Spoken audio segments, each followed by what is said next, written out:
Thanks very much. Thanks to all the organizers for the invitation. My name is Colm Kelleher. I'm an assistant professor of physics at Syracuse University. I've been here since 2024, so nearly 2 years. And I'm going to be talking about the role of active liquid crystal physics in governing the self-organization of spindles, and in particular, mammalian oocyte spindles. And so these are spindles that you find in egg cells. One example is shown here. So this large circle on the outside is the egg itself. This is a developing egg cell. And white here shows the spindle. Red here shows chromosomes. Okay, so, oops, this is not working. Okay, here we go. Lost my cursor. Sorry, there we go. Okay, so just a little bit more detail about our main model system. So this is sort of showing most of the stages of egg cell development in a mouse. So again, red here shows DNA, and white is polarization microscopy, which I'll talk a little bit more in a minute. You can visualize many structures, but in particular, you can visualize spindles, right? And so this is an example of meiosis, which is a two-stage cell division. And actually, this is a quite atypical cell division in several different ways, and you could easily give a 30-minute talk about oogenesis in general. But I'll just point out a few like atypical features for people that maybe are more used to mitosis. So yeah, first of all, it's two stages, right? So you get two successive cell divisions because the cell is going to end up haploid, right, with half the normal number of chromosomes, right, which is different to the usual situation. And so you get two spindle formation events, right, and two anaphases. And so here I'm showing you, this is the first spindle, which is called the M1 spindle, and the second spindle called the M2 spindle. And so one thing you might notice if you're used to looking at mitosis is that the cell itself is much, much bigger than the spindle, right? That's because these oocytes are huge cells. The scale by Hare is 20 microns. They're the largest cells by volume in mammals. And so the spindles are actually relatively large. It's just that the cell itself is even bigger again. And another is you get this very asymmetrical cell division where the genetic material that will go on to become the embryo if this cell is fertilized is left over in this big giant cell. And the idea here is the embryo needs a big giant stash of fats, maternally deposited fats and proteins and other biomolecules. And so this little cell here is called a polar body. It's kind of a trash can cell. It will just wither away and die. And if a sperm comes, this would become the embryo. Right, so that's kind of the strategy. And I'm not showing you the second anaphase here for a reason that's kind of interesting, which I'll mention, is that in mammals, the second anaphase it's triggered by sperm entry. So actually, if you just have egg cells, it never actually goes all the way to make the haploid cell. And the final thing that is kind of maybe the most relevant to the rest of the talk, to spindle biophysics, which is kind of my real interest here, is that if you look at the timestamps here, there are many errors. So this whole process takes about a day, right? And in particular, you get these long-lived steady-state metaphase spindles where the chromosomes are all lined up in the middle. And by most measures, these are thought to be kind of a true physiological steady state that lasts for several hours, which contrasts with meiosis, whereas in a typical meiosis, the spindle assembles. In a typical mitosis, the spindle assembles, connects onto all the chromosomes. And then once correctly connected to all the chromosomes, it goes into anaphase sort of immediately. So it's never really a true physiological steady state. And if reasons I'll go into, if you're interested in spindle biophysics, it's very convenient that we have these long-lived steady states, right?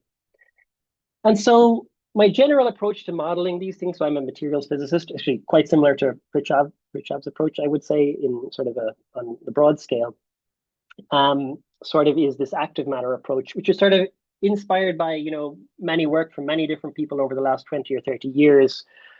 And, where we have these, across scales in biology, we have these different systems. So here I'm showing you a mitotic spindle and a developing Drosophila embryo, which is the system Fritjof was talking about. And then, this flock of starlings.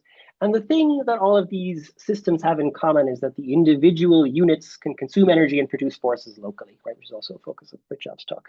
And I guess that idea is familiar to most people here, so I won't belabor the point. And sort of a bit more specifically, the approach that I and several other people use to model these spindles sort of is inspired by the work of Ramaswamy and Christina Marchetti and several other people. And it's summarized nicely by this classical review from 2010, which is that living matter can be regarded as a kind of material and studied using the tools of condensed matter physics and statistical mechanics. And so a lot of my work really that I'm going to be talking about is sort of how, to what extent does that capture uh, behaviors and structures and properties of living cells, right? And to say a little bit more, in a little bit more detail, what is this active hydrodynamic approach, which is a specific subset of active matter physics, I would say. So the idea is you identify symmetries, conservation laws, and interactions. You choose some fields that you think describe the behaviors of your system. You write down equations of motion for those fields and some initial, and then you solve them by providing initial and boundary conditions, and then you see if that describes the system in whatever respect you're interested in. And so yeah, so I guess we know, right, that many molecular level processes, for example, will not be described by this. So it doesn't have regulation in it at all, right? At least the plain vanilla version that I use. So you can kind of think of this, I think, as sort of a null hypothesis. Like, how far can you get by this very minimal kind of physicsy, condensed matter physics style approach in describing, again, these living structures in cells? Okay. So what are the components of this, these spindle objects, right? So I have a little schematic here showing some of the important sort of structural components of these things, mechanical components. So the main structural component is microtubules, which are long rigid protein polymers, long beams, meaning around 2 microns here, as far as we know. There's chromosomes that form these complexes. Magenta here is showing structures called kinetochores that serve to attach microtubules onto chromosomes in specific sites. That's known to be important for chromosome positioning, for example. And then another atypical feature of these oocyte spindles, you may have noticed they're kind of barrel-shaped, right? I'll talk more about that in a little bit, but they don't have these pointy ends that you typically see in mitotic spindles. And that's because they lack these structures called centrosomes that are the canonical microtubule organizing centers. They're centers of polymerization activity. They instead have these kind of distributed or extended microtubule organizing centers that people sometimes call MTOCs. Right, and so this is a confocal micrograph over here showing some of these structures here. Oh yes, and I should say, right, so the microtubules are held together by a very complicated collection of active and passive crosslinkers. The active crosslinkers are the molecular motors, the most famous families of which are dyneins and kinesins. There are also other categories.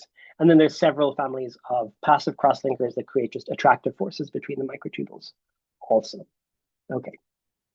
And I should say at this point, so these spindles are I'm not going to go into detail on this, but in the interest of time, but they're highly active structures. The microtubules are turning over, right? So they do polymerize and depolymerize. That is an active process. The action of molecular motors creates large-scale flows even at steady state, right? That's been quantified. You get polymerization in the middle, and then these large-scale flows of microtubules from the middle of the spindle to the outside, right? So it's really a dynamic, active, energy-consuming structure. Okay, and I should say most of the work that I'm going to be talking about today is work for my postdoc, which was in Dan Needleman's lab, and it was done by several of these people here. Yash, who just graduated from Dan's lab, and also Mustafa and Surya Madhu, who is now a professor at Johns Hopkins. And it follows in spirit a lot of work by Jan Bourgeois, who's a PI at TU Dresden now, where he did a lot of kind of similar work in these in vitro reconstituted spindles. And so my work kind of follows on fairly directly from his work, but he's continued in his other beautiful work that's very similar. So going back to our recipe for active hydrodynamics, the first thing we need to do is choose some fields. And so the field that I'm going to be talking about, so first of all, I'm going to focus only on the behavior of the microtubule network. All that other stuff, right, that I'm talking about is going to either come in as boundary conditions, which I'm not going to describe explicitly, or as interactions between the microtubules, right? So I'm going to coarse grain away. I will not explicitly talk about crosslinkers, for example, or kinetochores or things like this. We'll come back to chromosomes. And so in particular, the fields that I'm going to be talking about mostly are the microtubule density, which I'm going to denote by C, and the microtubule orientation, which I'm going to describe as a nematic, which is going to be represented by n hat. So that n hat is a vector, unit vector that describes the orientation of microtubules. Right? And I should mention here, there is a more full theory that includes stress and polarity also, because microtubules are polar objects, right? But for the purposes of this talk, I'm going to be focusing on these two fields. Part of the reason I'm focusing on these two fields is that you can measure their dynamics very nicely by this technique of polarization microscopy, which I alluded to earlier. So microtubules form this highly ordered structure, and bundles of ordered nanorods sort of generically interact with polarized light. They change the state of polarized light that passes through them. Again, I won't go into great detail on this, but you can use that effect by this technique of pulscope, for people who are familiar, to measure both, or to infer both the density and the orientation of microtubules in a spindle. And these are projected measurements. So the spindle is a three-dimensional object, kind of as shown here. And what you get is projected density and projected orientation, right? And so you can take snapshots, right? That's shown on the top line. And you can take time averages. And I should say the specific quantities, optical properties are retardance, which tells you about microtubule density, and the optical slow axis tells you about microtubule orientation. And I'll be showing a lot of these kind of rainbow-looking pictures here. So I'll just say the colors in these pictures and the thin black lines represent the same information, which is the orientation of the microtubules, again, projected over the optical axis. And so then, another kind of very central aspect of the approach, which again is borrowed from classic condensed matter physics that people have been doing sort of for 100 years at least, right? Where you can look at snapshots, and then you can write down a model, right, for of orientation, for example, right? You can do a similar thing for density. You can write down a model for the orientation, or you can just look at time averages, actually, and then you can subtract the instantaneous configuration from your model or from the time average, and you can get this picture of the fluctuations, right? And it turns out, and again, this is just borrowing a bunch of technology from condensed matter physics, these fluctuations are extremely informative in telling you about the equations that govern, or sort of the principles or equations that govern the behavior of the fields. And even you can already see kind of here, right? So this is showing the orientation fluctuation. So here, a green pixel means that the microtubules in that region were rotated clockwise relative to their expected or time average position, whereas magenta means those microtubules rotated clockwise, right? And so this is an instantaneous measurement. You can get a whole movie of this. And you can see immediately here, just with your eye, that it looks like there's sort of these horizontal green magenta stripes. And so that tells you that the material properties are anisotropic, right? The two directions, the direction along the spindle axis and the direction perpendicular to the spindle axis, behave differently. The fluctuations propagate over much longer distances along the axis and perpendicular to it. And this kind of behavior is expected from materials that are made of highly ordered aligned rods, right? Because there's one special direction, the direction along the rods. And we can do a similar thing for density. Here, I'm just going to show you the movie, and you can see the fluctuations kind of with your eye, right? So this is a movie, it should say, yes. So this is about a 30-minute movie sped up 200 times, right? So you can see these little flickers, right? And those flickers, it turns out, contain a lot of information about the dynamics of the system. And so how do we interpret these different kinds of data that we get? So again, going back to this kind of minimalistic kind of approach that we're taking here, we observe that generically, when I take a bunch of nanorods, create attractive forces between them, for example, by adding cross-linkers or a depletion interaction, they often form these structures that in materials physics are referred to as self-organized tectoids. Right? This is a nice simulation here where they just took some rods, created interaction between them. This is from Paul van der Schoot's group. And this thing behaves like a liquid crystal droplet. I'll say briefly, the reason that you get these tectoid shapes is that these systems have both surface tension, which tends to make them round, right? And they have a pneumatic elasticity, or in other words, the rods have a tendency to align with their neighbors. And those two tendencies balance to create these kind of football-shaped droplets. You can get many different families of shapes here. And the simplest equation for steady state orientation of these objects is just the vector Laplace equation, right, with unit vector constraint. And so that's just, again, borrowed from sort of passive liquid crystal physics. But when applied to spindles, it actually has an interesting, when we say this equation applies to spindles, it has an interesting kind of physical assumption, because as I mentioned, there are these steady state flows in the system. So when we write down this equation and apply it to spindles, the physical assumption here is that flow alignment torques are much smaller than nematic torques, which is not obvious given that it's an active system with these large-scale steady-state flows. Nevertheless, let's sort of proceed with that assumption. And so here is, on the bottom left here, this is what the data looks like. This is an average over 16 of these spindles. Black here is sort of showing a model for the boundary that captures this barrel shape quite nicely, right? This is the prediction of them. Oh, and I should mention, we can measure the orientation on the boundary, right? So now I have an equation that I claim describes the orientation field within the boundary, and I measure the orientation on the boundary. So then I just solve the Laplace equation, right, which you can do analytically, actually, in this case, which is nice. This is the prediction, right? And basically, long story short, the model captures the data very nicely. And you can see that kind of more carefully by taking horizontal and vertical slices.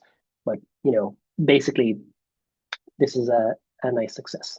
And again, I will say, again, these are like intact spindles in living systems. There's no reason a priori they should behave like passive liquid crystals from the perspective of orientation, and yet they seem to, roughly. And so then we go to the fluctuations, right? And I'll go through this quite quickly.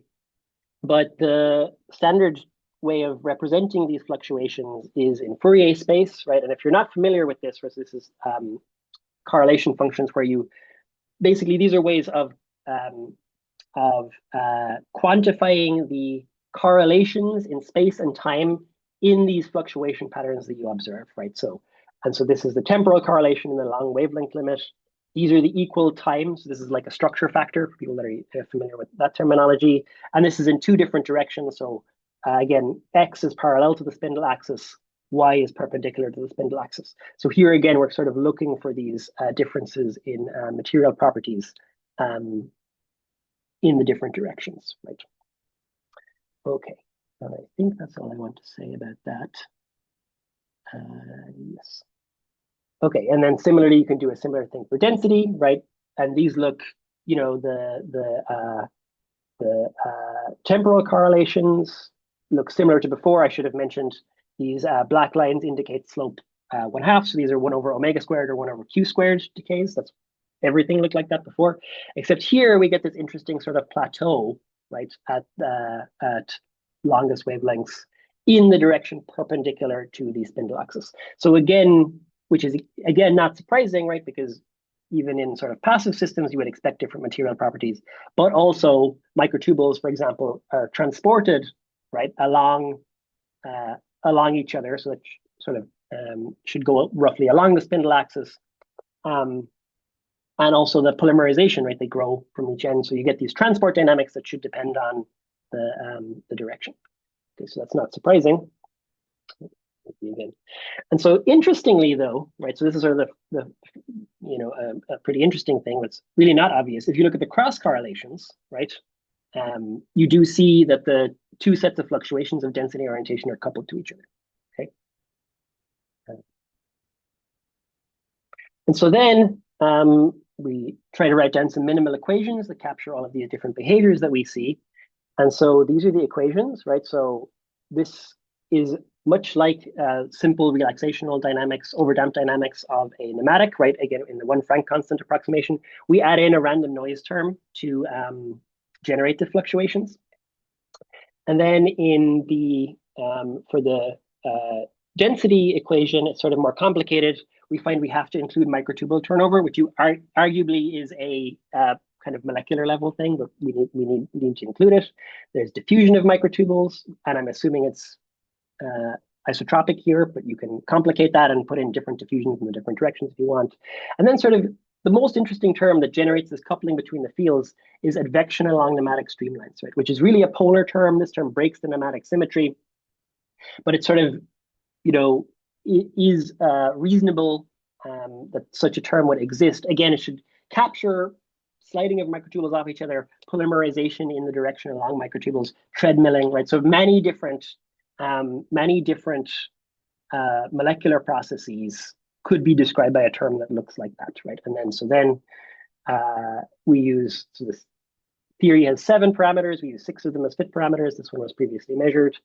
And so then we fit the data, and I won't belabor this point, but this is what it looks like. So here, each of the colors represents data from one specific spindle, and then the different lines, the solid line and the dashed line and the dotted line, are the fits to each specific spindle.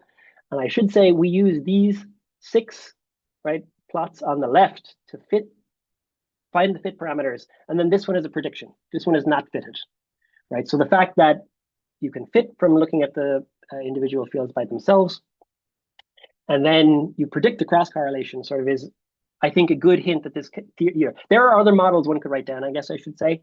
I'm not necessarily claiming this model is uniquely the right one, right? And then we can only test them in this linear regime, I should say, of small fluctuations, which is a limitation. But the fact that we predict cross correlations between these two fields is kind of an indication we might be on the right track. And so then, sort of in the course of these studies, we also were looking at the role of chromosomes, right? Because, a big difference between these spindles that we look at and, passive liquid crystal tactoids is that in the middle of them, there's a bunch of chromosomes. And in fact, if you look at these cross sections here, these are confocal micrographs, you can see that the chromosomes take up a lot of the area.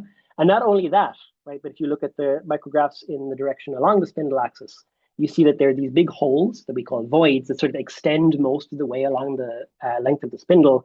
And we think the physics of that is pretty similar to what happens if you take a straw broom, tie off one end, and then stick some pencils or lip gloss containers into it, as I've done here. You get very similar looking structures, which makes sense because chromosomes are impermeable to microtubules.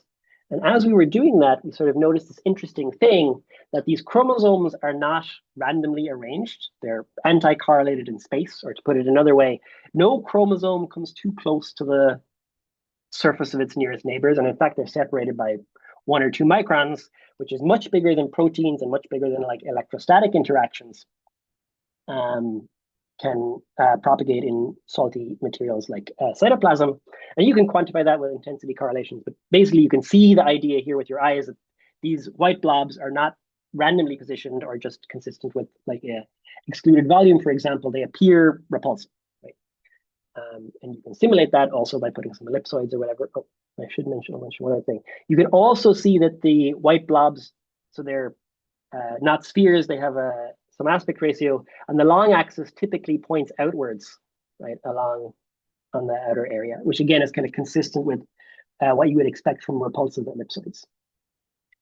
Right.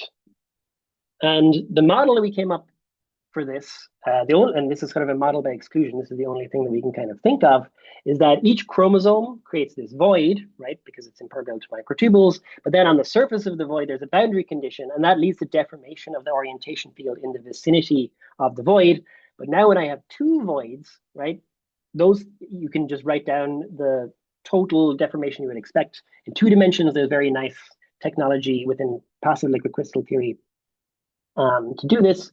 And you see that basically for aligned voids whose centers is up along the x equals 0, right? So their centers are co-aligned in the x direction.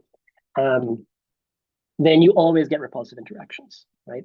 And so this is an example of these deformation-mediated interactions, the most famous example of which is maybe this Cheerios effect, where I have 2 objects that each deform the surrounding material, and that leads to interactions between them that in the case of the Cheerios effect is attractive, and in the case of the chromosomes in the spindle might be repulsive.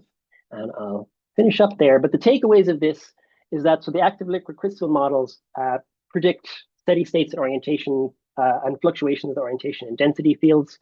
And then, kind of looking towards practical utility of this, most of those parameters that I wrote down are not measured by any technique in any living spindle, right? So this gives us a way to measure things like elastic stiffness, diffusion constant, net transport, right, if our interpretation of that cross term is correct.